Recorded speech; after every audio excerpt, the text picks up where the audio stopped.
What's going on, everybody? And welcome back to the Phightins Final here on the Edge Philly Sports with your boy Matty B. And it's a great night to be back here joining you on the show.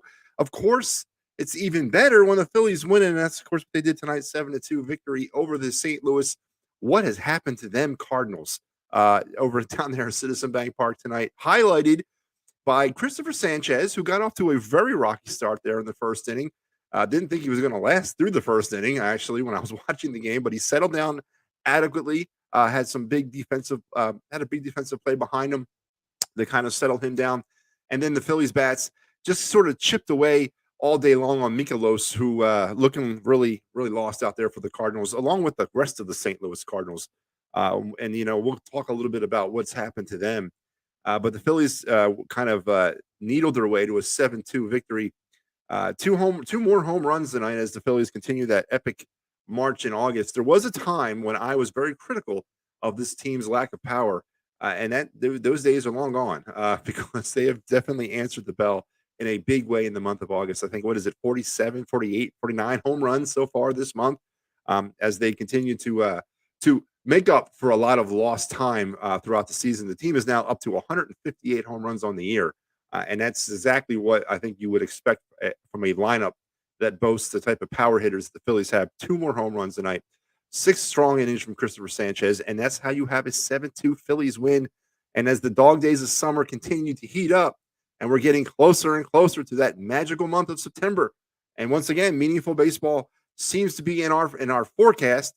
You got to get these wins. You need these wins. You need these wins over these types of teams to really kind of keep pace, close gaps, and get some confidence about you as a baseball team. And tonight, the Phillies handled it in an easy way, 7-2. Let's head over to the box score. Take a look exactly how everything went down tonight. For the Cardinals, 2 runs, 5 hits, and 1 error. For the Phillies, 7 runs, 11 hits, no errors. The scoring tonight, as I mentioned earlier on, Sanchez really kind of got off to a slow start in this game, a rocky start, not slow. I guess rocky is the better word. Edman would lead off for the Cardinals with a double. And then Paul Goldschmidt, your defending NL MVP, would knock him in on like the next pitch, making it 2-0 Cardinals before people could get settled into their seats. But then, the Christopher Sanchez's credit, he got out of that inning and he settled down, and he didn't give up any more runs. Matter of fact, the Phillies pitching staff didn't give up any more runs for the whole game. For the Phillies, they would get their scoring started in the second inning. Stubbs with the huge RBI double, knocking in Bohm and Marsh to tie things up at 2. And then Kyle Schwarber with ground rule double in Garrett Stubbs to make it 3-2. Phillies out in front in the second inning, and they would not look back from there. Stott with a sac fly in the third, making it 4-2. Bohm with the solo shot, 444 feet. Solo shot in the sixth, making it 5-2. Schwarber would homer to make it 6-2, and then Castellanos would cap the scoring in the seventh inning as he would double and knock in Harper, making it 7-2. And that is how the Phillies would find victory tonight. Christopher Sanchez gets the win, 2-3 now on the season, six very strong innings pitched, 5 hits, 2 runs. They were earned.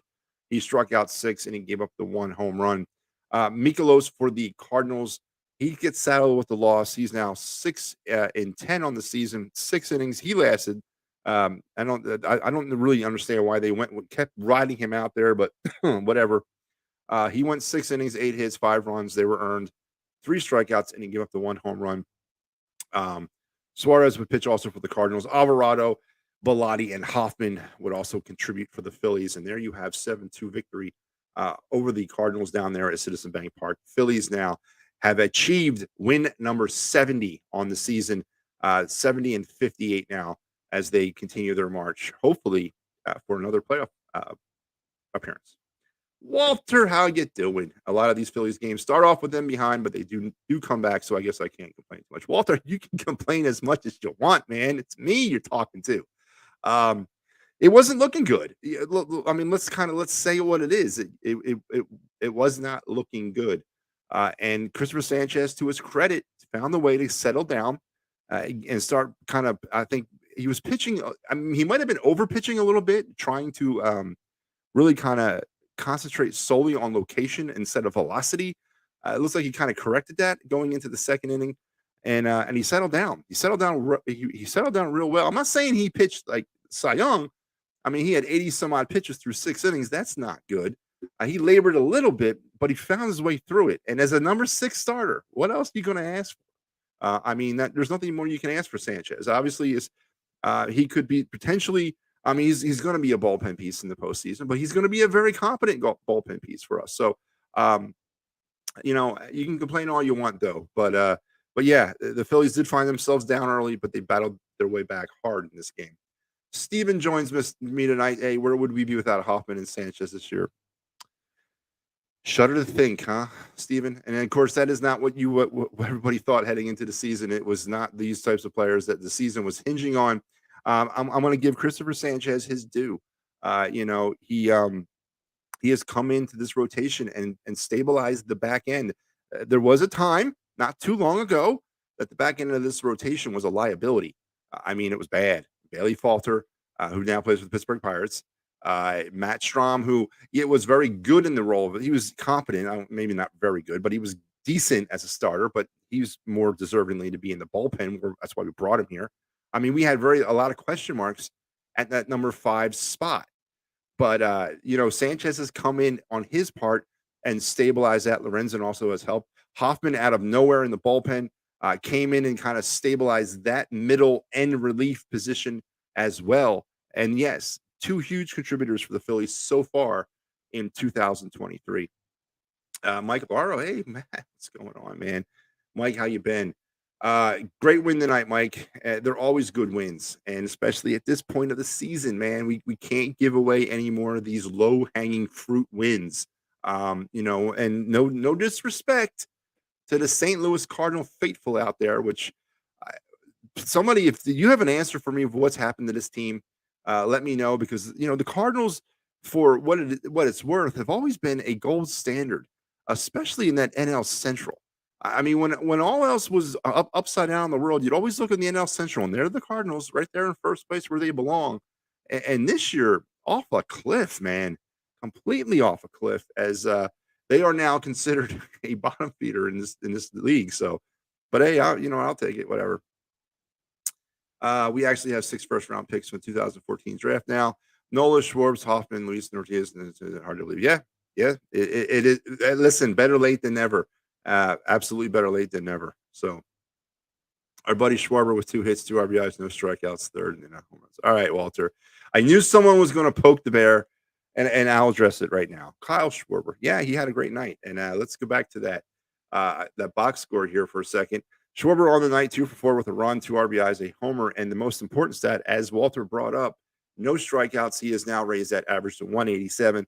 Walter, here's the thing about Kyle Schwarber, and that there's varied opinions floating around about Kyle Schwarber and his OPS, being, since he's been put back in that starting or that leadoff position the way it is. I'm not buying it, man. I still think he's a liability. I still think he strikes out way too much, and he's batting less than 200. Walter, you're not going to get me off the fence if the man can't bat over 200. I don't care what his OPS is, or his WAR, or his stitch, or his whatever else you want to throw at me. His batting average is 187. He's a strikeout liability. He's a strikeout waiting to happen. And listen, when the chips are down, when it's a 9th inning situation and it's against the LA Dodgers in Game 5 of the NLCS, and Kyle Schwarber is coming up the plate with the bases loaded in the bottom of the 9th, what is everybody out there thinking? What are you thinking out there? You're thinking the same thing I am. He's going to friggin' strike out. All right. And don't tell me you're not thinking that. So listen, is it a good news story? Does he bash the hell out of a ball when he's on? Absolutely. But is he a liability in this lineup? To me, he is. To me, he'd be better off served being traded, getting in some other pieces. I can't live like this anymore with Kyle Schwarber, because to me, it's just not, it doesn't work for me. And a good night tonight for him. Give him the credit where it's due. He had a double and he had a homer. I mean, he hit to somewhat all the fields. He didn't strike out. He showed really good plate discipline. But you ain't selling me, man. He's batting 180-7. And you know what? I think we'd be better off without him.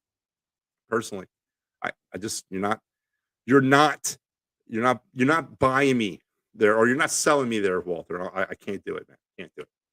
Jeff says Sanchez returns to the gym for the pitching staff. He has for that number 6 position. Let's pump the brakes now, okay? Christopher Sanchez is what he is. Don't be moving him up into the number 3 slot or saying, "Oh, you know what? We'll let Nola go and just move Sanchez." Now let's pump the brakes. He's been a gem. Maybe is not the word I would use. A stabilizer. Yes, that's the word I would use for that back end of that rotation. Let's give Christopher Sanchez the credit for what Christopher Sanchez is, and he's provided a great stabilization of that back end of that rotation, and I'll take it. I'll take it any day of the week. What's up? How you doing? Happy Friday indeed, folks. And as some of you might be wondering out there, what is Matty B even doing on the Phightins Final? Well, I'm back, folks. So for those of you who don't know, I'm going to provide you some insight into my personal life before we get back into the meat of the show, because you're not here to hear my personal life, but I'm going to provide some details about my personal life. I'm a baseball umpire, all right?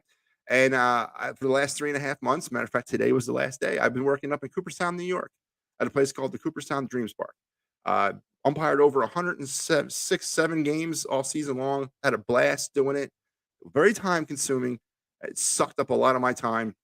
I want to personally thank Pat Bernard and Big Al and Mike Laro for kind of picking up the slack on the Phightins Final for me this summer as I went off and did that and had a blast doing it. But I'm back. Today was my last day. My last game was this morning. I did a Sweet 16 and I'm back. So starting tonight, I'm going to be more of a fixture back here on the Phightins Final, and then of course on my own show, which I've been extremely negligent with over the past few weeks. So again, a big thank you to everybody, those 3 individuals, as well as anybody else that's connected to the Phightins Final, for being patient with me as I worked through that. I had a great time, outstanding experience this summer, but it's over. I'm back. And I'm happy to be back. So that's why you're seeing me tonight, and you'll probably be seeing a lot more of me. Steven says Schwarbs wouldn't be so polarizing if he had more productive outs instead of Ks. Steven, no, he'd be less polarizing if he was batting over 187, all right, or batting over 200. Come on, Steven. Let's call a spade here. The man's batting 187, and he's leading off right there at the top of the lineup. You fixate him right to the box score. Boom, 187. You can see 2 for 4 home runs and all that, and that's great. But you go right to that batting average. And again, don't give me the OPS horse. You know what? It's batting average, man. He strikes out too much. He doesn't make contact. He makes it home run or nothing. He's just a liability. If you move him down the lineup, he would be hidden there, and maybe it would be more palatable. But still, 187 is 187. If you ain't batting over 200, and you're a Major League Baseball player, baseball hasn't changed that much, in my opinion. That 187 is still 187. Walter says he's okay with 3 righties starting in the playoffs because we have lefties, Sanchez and Ranger, to come in for innings 2 through 6 if needed.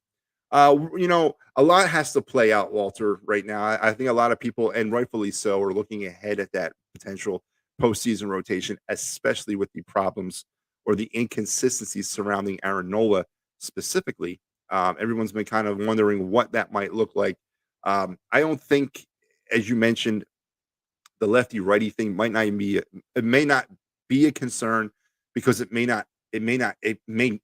cannot be a concern. Like, Thompson may have no other choice right now, and I don't know. We may have no other choice but to go with that scenario. But a lot has to play out. Obviously, what would help things if Aaron Nola could figure himself out. But yeah, I'm not really worried about it at this point either. Speaking of umpiring, a square isn't necessarily a gospel strike, especially since different people are responsible for placing a square. Preaching to the choir, Stephen. All right, preaching to the choir. Absolutely.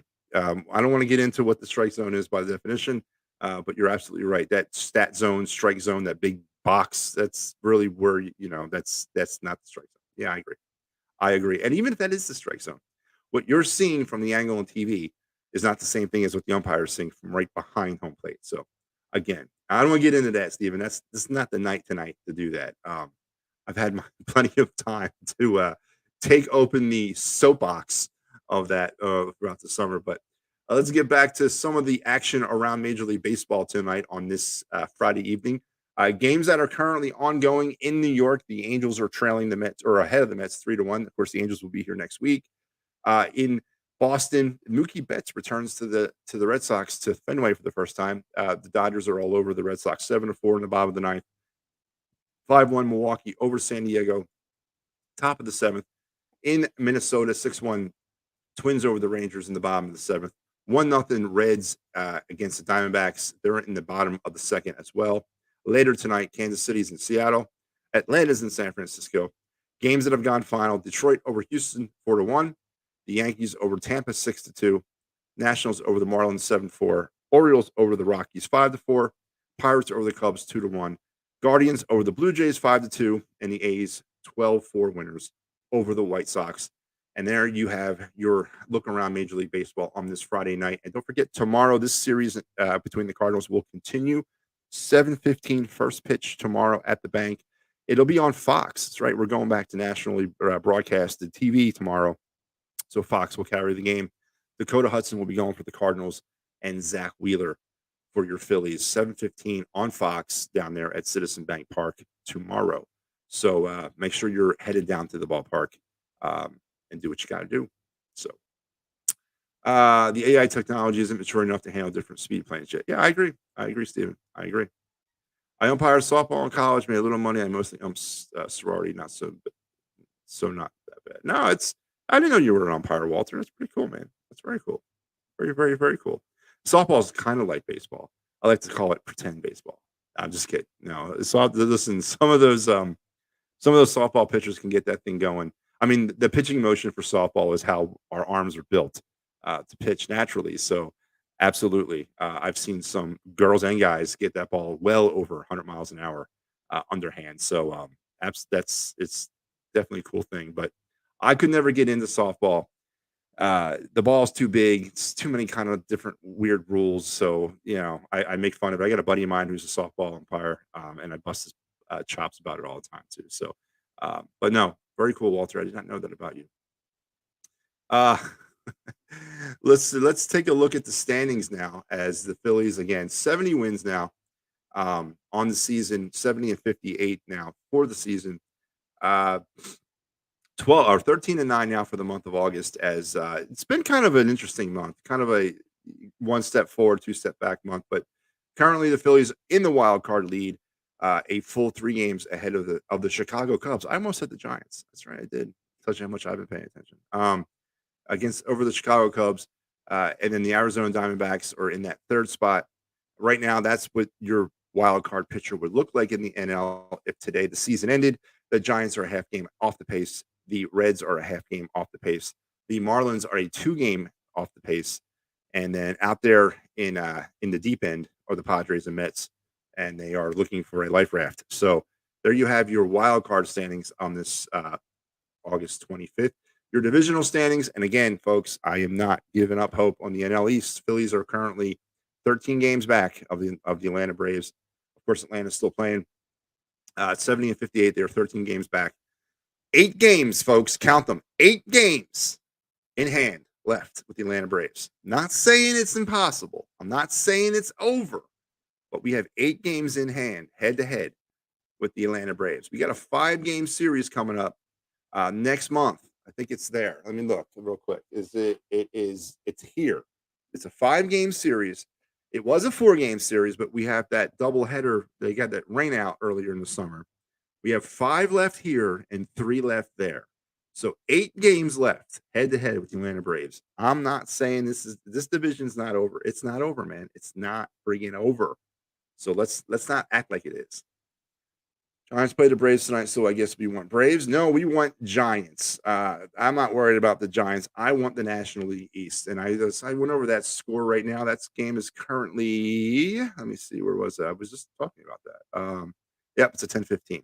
No, we want Giants. I'm not saying Braves. We want Giants. I want the NL East. God damn it, I want the NL East. Is Harp embarked to play any outfield this year? Or are we rolling with DH first base? I feel like Castillo would use DH. No, I think it's going to be Harper at first. I do. I think the natural thing to go there is Harper at first. The question is going to be, though, and you mentioned it, do you rely on Johan Rojas in the postseason? Is that your center fielder? I mean, Is that who you're gonna choose? I say I mean I don't know, and that's going to be a great question. But right now, if you're looking at the most bang for your buck, the most lack of defensive bundling going on out in the outfield, you got to stick with Harper at first, Schwarber as your DH, and then Marsh, Castellanos, and then Rojas as your outfield, and maybe Jay Cave as well. It would be that platoon guy out there, but I think that's what you go with. I honestly do. I think that gives you some speed out there. I mean, the only concern obviously is Rojas. Is that moment going to be too big for him? But we're not going to know that until we get there. And if it is, maybe they can pivot. But I think that would be a no-brainer. This talk about Reese Hoskins, reinserting him back in the lineup in October if he's ready, it's ridiculous. It's going to take Reese Hoskins 7 months to get his swing back, for God's sakes, and you're going to put him in the postseason. I mean, come on, that doesn't make any sense. But yeah, I think that would be the best. If you're asking me, that's how I would do it. I would go with Rojas, Marsh, and Castellanos, Harper at first, and Schwarber DH, and with a platoon of Jake Cave available out there in the outfield as well. And then, of course, you could move Kyle Schwarber if you had to back in the outfield. But does anybody really want to see that? Does anybody want to see that in the outfield in the postseason? Come on, folks. We always those plays, those moments always seem to come and haunt this team in the playoffs. And you really want to put Schwarber in that. Would you want to do that to the guy? I mean, let's leave him as a DH and let's roll it with that. So there you that's my opinion on that at least. Um, don't forget, if you want to travel like the pros, look no further than Philly Sports. I know we have commercials we're supposed to play, but I haven't been given the official word, so I'm still going to talk these. If you're going to travel like the pros, look no further than Philly Sports Trips. They got you covered for all of your 5 major Philly sports teams. This, of course, is your Phillies London trip for next summer. They got the Eagles lined up. That's, of course, right around the corner, 2 weeks away. And their first trip is going to be heading down, or their first big trip is down there in Tampa, not their first trip, but their first really big one, Monday Night Football. Their trip to Tampa on the 22nd to the 26th. Vince Papale, Dave Akers, and Hollis Thomas will be on that trip. So make sure you head over to phillysportstrip.com to check out everything they have to offer. And then while you're there, Sherry's tickets for the great prices and no hidden fees, sports, concerts, and theater tickets, www.sherrystickets.com. Enter the additional 10% save additional 10% when you enter the promo code EOP10. And my main man, Dave Cherry, at Workman's Comp, motor vehicle accidents, personal injury, criminal law, 610-565-0300. Give Dave a call. Tell him Matty B sent you, and he'll take great care of you. And then once you're done dealing with Dave, zip on over to Dolan's and for some Quizzo music, great times, memorabilia, and giveaways, at Dolan's at 24 East Sellers Ave in Ridley Park, PA, in the heart of Delaware County, or for those of you who refer to it as Delco. I guess it's 2 different places, Delco and Delaware County. I think it is. I think it's 2 different places. I don't know. I'm from the 215. I wouldn't know about such things. So make sure you head over to Dolan's. Checked out some AA and AAA games. The outfield future looks bright in Rojas, Pache, Dela Cruz, Marsh, Mizzouti. Aren't you forgetting Crawford in there, Steven? And we're going to forget Crawford. Put him in there, man. He's coming up through the pipeline. What's he down there in Jersey Shore now, right? Carl Crawford, right? Is that Justin Crawford's kid? Last year's first round pick. Isn't he up there in high A? So we can't leave him out of that mix. I know you're talking AA, AAA, but you can't leave Crawford out of that. Once Casty and Schwartz are gone, I know that's down the road, but it looks good. Yeah, it does look good. It looks good, but all those players you're talking about right now, to include Crawford, are the same kind of mold, though. Speedy center fielder types. We're going to need some power bats eventually. So, I'm not saying that that's not going to work, but Marsh obviously is under team control for the next 6 years. I mean, he's not even through his first contract yet. So, it's going to have to kind of balance out somewhere. But you're right. The future does look bright for the Phillies offense, or the outfield situation for Phillies. So, absolutely. So, folks, listen, that's going to wrap me up. 7-2 victory tonight. Phillies over the Cardinals, keeping that pace there in the NL wildcard lead. Now over the Cubs, as the Giants have fallen a little bit off the pace. 13 games back of the Atlanta Braves. Could cut it to 12.5 if they lose to the Giants tonight. 8 games in hand remaining against the Atlanta Braves for the Phillies this year. So let's not give up hope on the NL East, because it's not over yet. Jimmy Rollins said it the best, right? Remember those days back in 07? I remember that very vividly. So let's let this thing play out. Let's continue to win these games, continue to beat these teams that we should beat. The poor St. Louis Cardinals, who have fallen on some really bad hard times. I'm not saying I'm upset about it. I just don't really understand where it came from. And let's keep beating those teams. We got the Angels coming behind them, and then we turn the calendar to September and a whole new bunch of problems. But until then, we got to keep winning these games. And again, I want to thank once again Al, Pat, and Mike, and everybody else associated with the Phightins Final for kind of picking up the slack for me while I was kind of gone this summer. I'm back now, and you're going to be seeing a lot more of me here on the Phightins Final, as you should. It's my show, but no, it's definitely a team effort these days. And those guys, I owe them all a beer. So I want to thank them for being buddies and being colleagues and helping me out through this, and you for sticking with us as well here on the Phightins Final. And it don't go nowhere. I mean, this thing is just getting started, right? September is coming. Playoff baseball is right around the corner. It's the best time of the year. Playoff baseball is hands down the best time of the year. So with that, we got that to look forward to. So make sure you're back with us every night following every Phillies game here on the Phightins Final. Until we talk again, I got maybe two more things I want to say. Go Phils, and Harry the K.